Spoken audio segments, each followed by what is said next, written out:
But there are a lot of people exploring Italy as an option to retire or live in right now. Hmm. Have you seen more of an interest in Italy? And what is it about Italy that is drawing people to live there or retire there? It's a different way of life.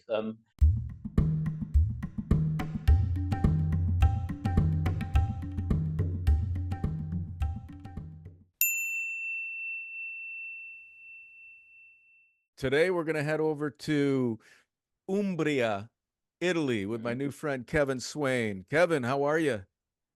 Fine, thank you. Hey, thanks for taking the time to be a part of the podcast.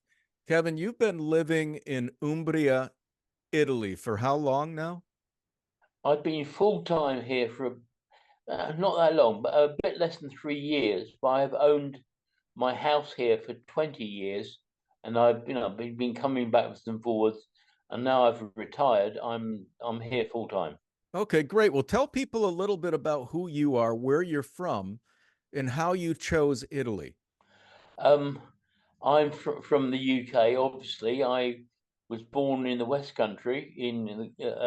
I've spent most of my life in the London suburbs. I used to work in the events industry as a production manager, so I've travelled a lot. I think I've been to about 35 different countries, and uh, but, yeah, well travelled. And I sort of half by accident ended up here.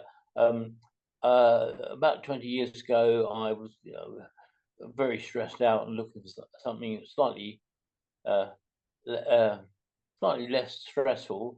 And a friend of mine was working out close to here, 50 miles away, looking after a house. And I came to visit her, and I just fell in love with it. I mean, it's Umbria. I mean, Umbria is the absolute center of Italy. They call it Il Cuore Verde, the Green Heart. It is incredibly fertile, and there is it's farming country. It's it's at the foot of the Apennines, so it's farming country. Pietralunga is a town of 2,500 people that is at the foot of the Apennines. So I'm 600 meters above 2,000 feet for an American above sea level. So it's hilly and there is snow in the winter. And basically, I came out here to see someone who was working 50 miles away. And over 18 months, I circled round and around. I ended up finding this place and bought a house here for holidays and then retired to it. Uh, I'm not, I have no Italian roots at all. I just, it's very, very reminiscent of the countryside I was born in, which is hills and valleys and little towns and that kind of stuff. Nice. Um, it's a lovely place. It's a Yeah. beautiful place. Do you have any issue communicating in the region that you live in Italy? Is there a difficulty if you don't speak Italian communicating there? If you're going to be here for any period of time, you have to speak Italian. I Yes. have difficulties. My Italian is improving day by day, or piano a piano, as they hear. It's an accepting society, but it is not multicultural. Yeah. Once you leave the airport, you will not see any signage in English at all. It's all in Italian. So you have to know Italian enough to have a working knowledge. Yeah. Um, Are uh, there expats out there, other people that have moved from other places that speak English in your area in that community? well, not directly my community. There are, I think, oh, 5 or 6 expats in my town, but within a 20, 30 mile radius, there are a number of expats and we all help each other. But you have to have a working knowledge of Italian. Um, Okay. That's just out that's of politeness, you have that's to. one of the things that I think a lot of expats don't realize. In Italy, it's kind of an interesting place because the Italians there in the small rural areas in these gorgeous little towns, they don't speak English. So if you really want to navigate that particular town and live in something that's quaint and cute and beautiful, you're going to have to learn Italian. Is that correct? you really must do. I mean, it's very impolite not to know enough Italian to say hello and goodbye and deal with things. Um, it's a monoculture. Uh, the Statistically, the English are very bad at learning foreign languages. The Mm, only country in Europe worse at foreign languages is Italy. mm, Um, you got to know you can't get around it other way. But the thing is, particularly younger generation, they are learning a bit more English or a bit more foreign languages, and everybody is extremely helpful and kind and understanding, and they will talk slowly and not sort of machine gun Italian. Uh, so it can be a problem dealing with bureaucracy here, but day to day, I don't really have a problem. The people I meet day to day who know me, we communicate quite happily. okay, great. All right, well let's jump in. But there are a lot of people exploring Italy as an option to retire or live in right now. Hmm. Have you seen more of an interest in Italy, and what is it about Italy that is drawing people to live there or retire there? It's a different way of life. If you're in a big city, if you're in Milan or Turin or Rome, it's the same as everywhere. Big cities are just big cities; they're the same across the world. But out here in the countryside, the great majority of Italy is rural. Um, it's a different way of life. It's a bit. It's, I wouldn't say slower. It's a bit more measured, uh, and because the weather can be really beautiful and the scenery and the sights are beautiful, and there is so much culture here. It's very attractive, but it is Italy. You can't import your own values or your own standards or your own expectations here. Hmm. You can't expect the same way of working that you can in American cities. Say, if you live in, I don't know. I've spent quite a lot of time in America, in various places, and if you live in the countryside, say in the Midwest, it's great. You will probably not find it difficult here. If you're from a big city, if you're from New York or San Francisco or Los Angeles or there, you will find it very difficult and very different. And you mustn't assume anything. Unless they move to Rome or Milan. Well, yeah, they're better, but they're just another big city. And Hmm. to some extent, the beauty of Italy is uh, the depth of culture and the depth of history that is everywhere. Um, my nearest big city is Florence, which is a beautiful place, and you can't sort of do it or you can't see it quickly. You have to, you know, be completely immersed in it for some time to find out exactly what you need, exactly what you want and what you need. And Hmm. the more you get immersed, the more friendly and kind and caring the local people are. They're lovely people. Hmm. All right, well, thanks for that. Well, let's jump into visa. So the people that want to retire live in Italy, they're going to need a visa. Do you know what do you know? Because I think so you're European, so that you didn't need a visa, did you? I was very lucky. I mean, the UK has left the European Union. I Yeah, got my residence just before they fire. left, so I have right residence and I have that kind of stuff. But otherwise, it's difficult. Um, you shouldn't attempt to come to Italy until you sort out the visa problem. Foreigners, like Americans, can get an ERV, which is a retirement visa, but they will have to pay uh, an amount of tax on it, Hmm. um, and it's quite long-winded. Italian bureaucracy is fearsome. It's Hmm. hard work, but it's not nasty. And if you can fight your way through it, it takes a lot of time, but you can get a satisfactory result. Uh, the big thing about Italian bureaucracy is um, that it varies so much. Each individual office has its own interpretation of the rules. Hmm. You have to be patient and you can make it work.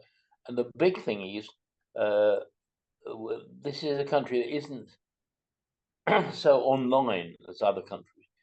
So if in most situations, if you can find a person and go to an office and sit in an office with a person, they Mm, will very carefully help you and sort it out. They are very helpful and very kind, uh, but it is long-winded and it does take a lot of time. If you're an mhm, American, you have to go to the nearest consulate to start the process, and it will mhm. take months and months and months to do. Okay, But it's possible. good information.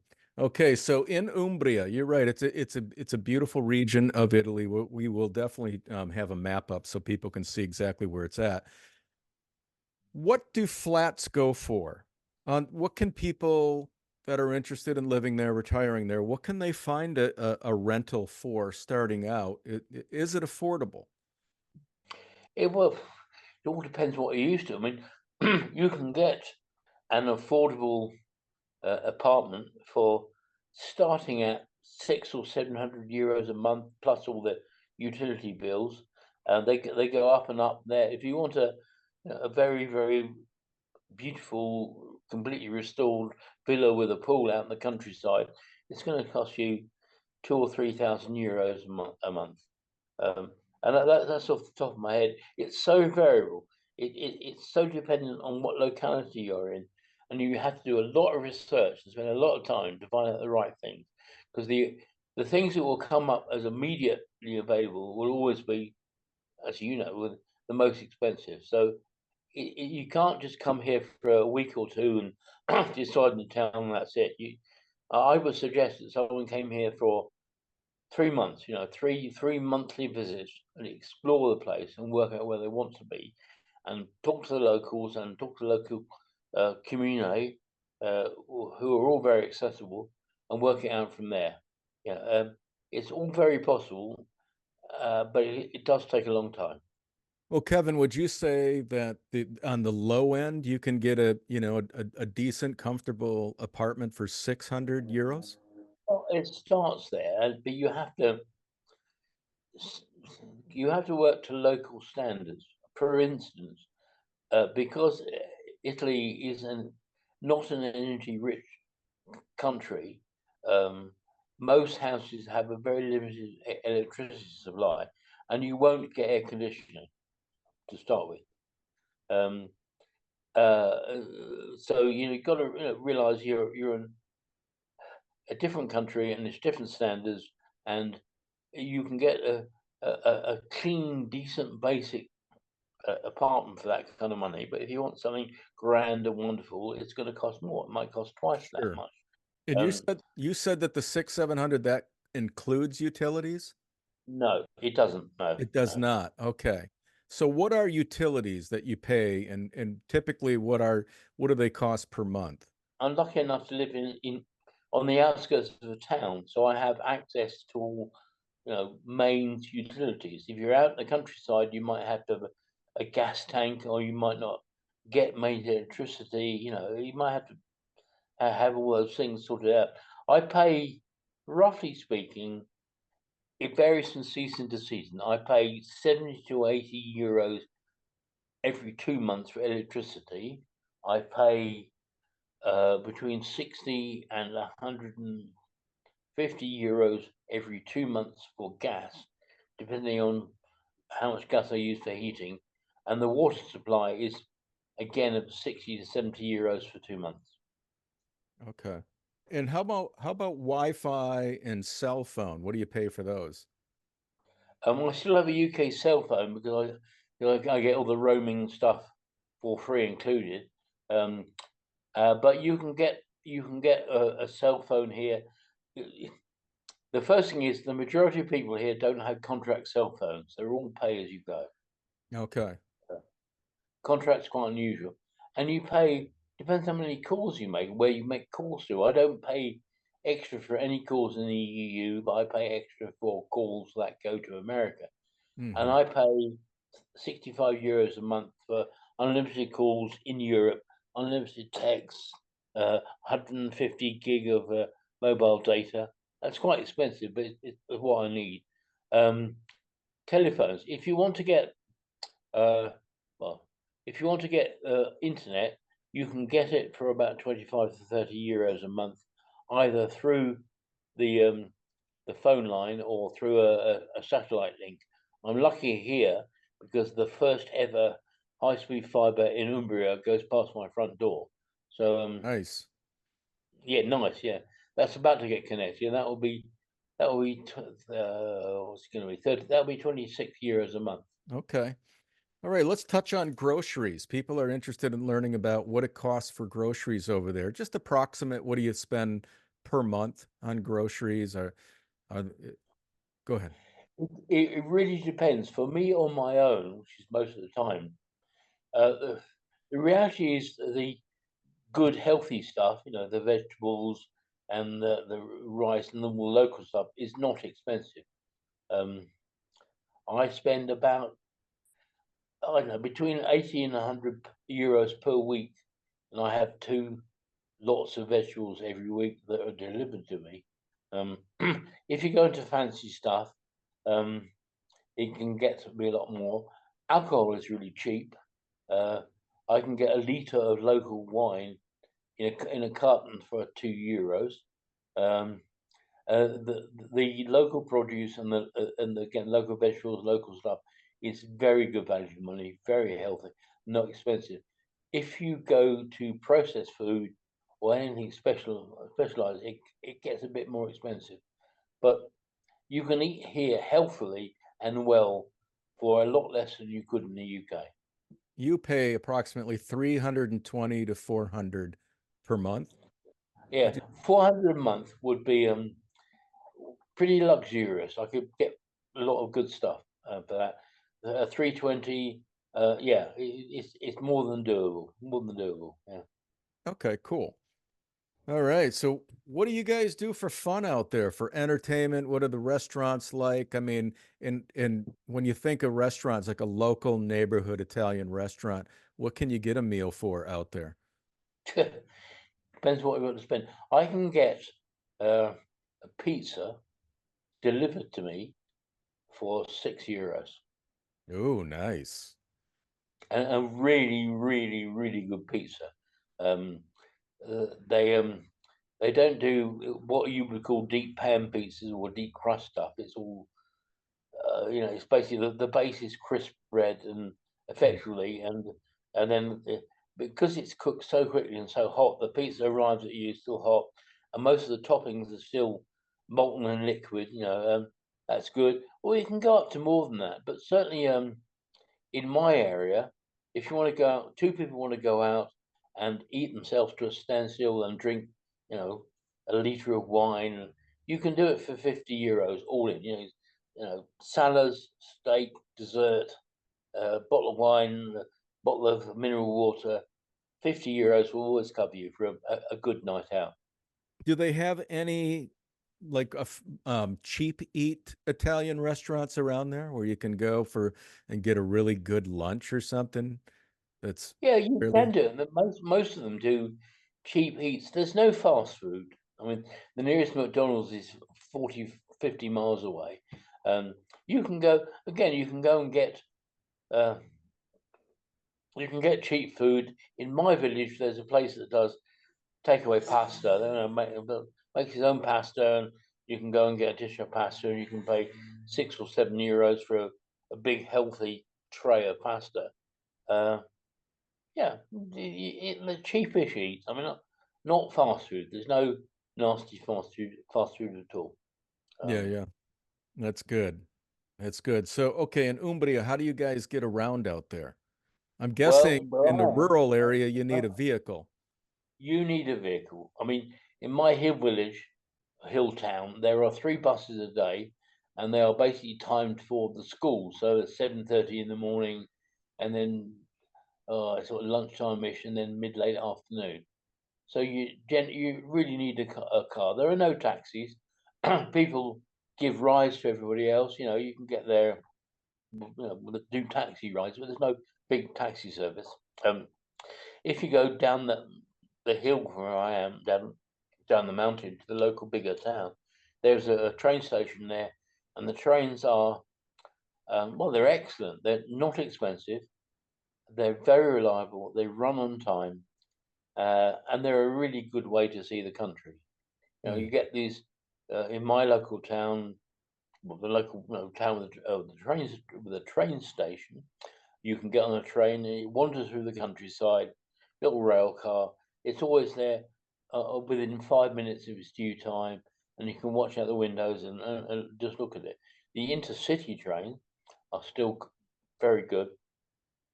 Nothing, the trains are not expensive. If you're going for a tour, getting some kind of train pass is a very good way to get about.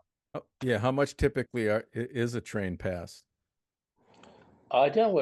I don't know. I've never had a day-to-day pass, but certainly local journeys are measured in they're sort of 10, 20, 30 euros. I mean, 30 euros will get you a return ticket to somewhere that's an hour's journey away. I mean, for me to get from Umbertide down to Perugia is, I think, 14 euros one way. You know, and that's a 45-minute train ride. So, you know, Okay. it's very good value for money.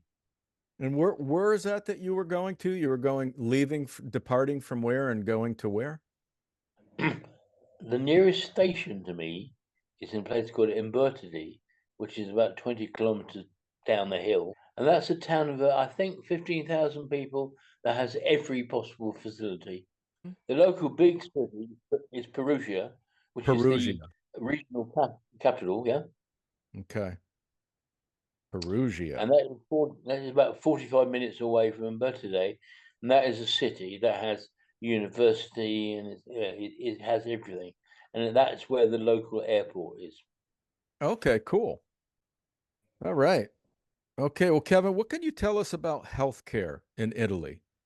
Well, again, because I joined as an EU citizen, I have a right to healthcare, and I have a healthcare card, which I've got here somewhere, um, which has been very useful to me. I have a disability, and they've been very good. For anything day to day, you can, if you have residents, you can walk into a clinic anywhere and get treated. Long term, big injuries, you need to take out health insurance, which is not that expensive. Hmm. Do you know I what think, it is approximately? well, I was quoted about 650 euros for a year's worth of health insurance, which gave me $25. So, yeah, 20,000 euros worth of coverage. Would expats from the US or the UK, would they be able to access that same type of insurance plan today? Yes, They yes. would. So that's very affordable compared to the US. I mean, it is affordable. You sign up and you pay a certain amount and you get a certain amount of cover. So if you pay a lot more, you will get a lot more cover. But certainly the instant day-to-day stuff is normally okay. Normally it's fairly. I wouldn't say it's free, but it doesn't cost much. I have a prescription for a regular medication, and I pay €3.50 a month for my medication. I see. Wow. That's great. Would Yeah. you say that the healthcare is a high quality healthcare in Italy? Yeah, sadly I was in hospital for a couple of months, and it's very, very good. The aftercare is not as comprehensive as it was in the UK, but certainly uh, the in hospital care is very, very good. It's a bit more basic. They will expect you to some extent to sort of look after yourself. You know, to have people bringing clothing and bringing extra food beyond the basics, and look after you. In my hometown in Pietralunga, the official community is about 2,500 people. We have a walk-in clinic. We have two full-time doctors. We have one nurse practitioner who deals with little issues, and we have two district nurses who come out to see you. I mean, I was amazed. I had a fall. I fell over and hurt myself, and they called the doctor, and he was there in 15 minutes. And the it, maybe I'm lucky, but certainly here in my hometown, the health service is excellent. It's funny, they have opening hours which are quite limited, but if you turn up and sit there, you will get seen, and they will look after you. Uh, because it's a small town, everybody knows everybody, and uh, if you go to the doctor and he gives you a prescription, by the time you get to the pharmacy to show the prescription, they already know you've got one, and they've often just got the stuff you need ready already. It wouldn't be the same in big towns, but it's generally a pretty good system. Yeah, it sounds good. That sounds great. Well, Kevin, that's all my questions. Is there anything else you can think of that could benefit the viewers about anything you can share Well, about Umbria, living in Italy that it's beautiful. I mean, it's just beautiful. Uh, Blue skies all the time. It's really warm in the summer. In the summer, there's an event or a party or something going on every weekend in my little town. The first uh, public event is this Saturday. There's a masked ball up in town, which is the first event. Um, the food and the local produce is just gorgeous. I mean, Mhm. I'm in the middle of truffle country, so if you're a foodie and you like Mm, anything to do with truffles, it's there. I can buy truffles for a relatively tiny amount of money just from the supermarket. Um, but the big thing, is Italy. You have to speak the language, even if you I have met several people who are Italian American, and it is so different from their experience that they really need to start from scratch. Yeah. sure. Yeah. But there's lots of space. People don't drive big cars; they will have little cars that are economical cars. There's a huge amount of bureaucracy, but you can normally, if you spend time and go to the office and speak to the person face to face, you can normally sort it out. A big thing is public offices have completely different opening hours, and you have to learn what is what. Otherwise, you can end up and going and sitting somewhere or waiting for something. So you have to make sure that where you are going to will be open to see you when you need to be seen. And it takes a long time. You can wait weeks and months for things to come through, but in general, if you have applied for a bit of paperwork and you've got a receipt for that application, you are okay, and you can use the receipt as a proof that you are, in the process. Mhm. Um, it's just a lovely place to live. The pace of life is slower, but not deadly slow. It's more measured. People do work hard. I I live on a road that goes around the outside of my town, and at 7 o'clock in the morning, the rush hour is all the tractors going past. Mhm. Uh, and it's good, and it's a real community. Everybody knows everybody. Everybody helps out, and uh, um, it's just lovely. It's completely different from a big city in a normal Western country. All right. Well, thanks for that, Kevin. You sold me. You So, sold me on Italy. It sounds absolutely beautiful where you live. Well, thank you yes, so much for taking the time to share all this information. Really appreciate it, Kevin. It's a pleasure meeting you. and you too, and you too. Yeah, you have a great rest of the evening, and I'll talk to you soon. Speak soon. Okay, thank you.